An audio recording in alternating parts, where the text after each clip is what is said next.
विपद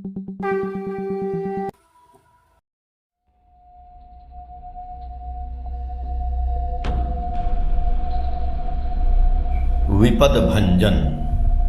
एक बार किशोरी मोहनदा के लड़के की अवस्था चिंताजनक हो गई। श्री ठाकुर लड़के को देखने उनके घर पहुँचे। किशोरी दा के लड़के की अवस्था देखकर श्री ठाकुर बोले कि डॉक्टर गीता देना तो। श्री ठाकुर गीता लेकर पढ़ना शुरू किए, जिसका भावार्थ है, इस देह में जैसे कौमार्य, यौवन और जरा का आगमन होता है, ठीक उसी तरह एक दिन आत्मा भी शरीर से देहांतर होता है इत्यादि श्लोक की कई पंक्तियां पढ़कर व्याख्या करने के बाद श्री ठाकुर ने किशोरी दा से पूछा, क्या कहते हो डॉक्टर? डॉक्टर की आंखों के सामने जैसे बिजली कौंध गई, किंतु उनके मन में अलौकिक सहायता की आशा जग गई। श्री ठाकुर के चले जाने के बाद द्वार पर एक अद्भुत मनुष्य आकर खड़ा हो गया। किशोरी मोहनदा ने पूछा, आप कौन हैं? अतिथि ने संस्कृत में कहा, मैं एक सन्यासी हूं, तुम्हारे लड़के को देखना चाहता हूं। कहने के साथ ही साथ वह सन्यासी रोगी के कमरे में चला गया। द्वार बंद करके 1 घंटे तक रहा। उसके बाद बाहर निकलकर संस्कृत में ही बोला, तुम्हारा लड़का अल्प आयु है, बचना संभव नहीं है, दुख न करना। चिकित्सा यथेष्ट की गई। अंत में महापुरुष ने भी कोशिश की।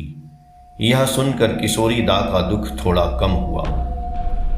अविरल वर्षा की रात किशोरी मोहनदा अकेले पुत्र के शव को कंधे पर लाद कर कीर्तन करते हुए जाने लगे। पद्मा नदी का तट काफी पिछल था, पैर रखना बहुत मुश्किल हो रहा था। पुत्र शव को धारा में छोड़ते वक्त स्वयं भी फिसल कर धारा में बह गए। गहरी नदी का स्रोत उन्मत्त हाथी का रूप धारण कर चुका था।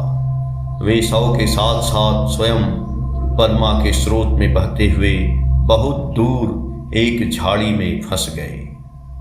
दुर्बल शरीर में चेतना प्रायः लुप्त हो गई थी। पुत्र शोक उस समय दब चुका था। इस विपत्ति में पड़कर विपद भंजन की याद आते ही पुकारे, ठाकुर, गुरुदेव। साथ ही साथ उत्तर मिला, डरो मत डॉक्टर, मेरा हाथ पकड़ो।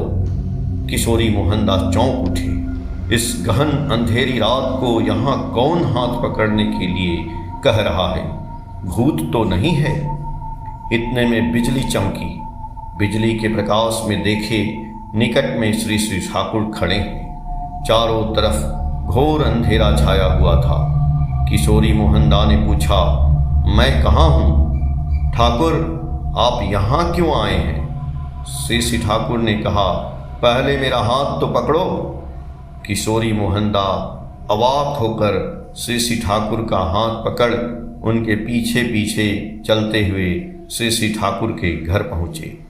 श्री ठाकुर की माँ मनमोहिनी देवी उस समय हाथ में लालटेन लेकर ठाकुर के लौटने का इंतजार कर रही थी।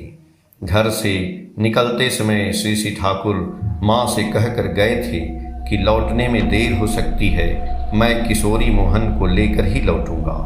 यह सब कुछ किशोरी मोहनदा के लिए स्वप्न जैसा था। जय गुरु।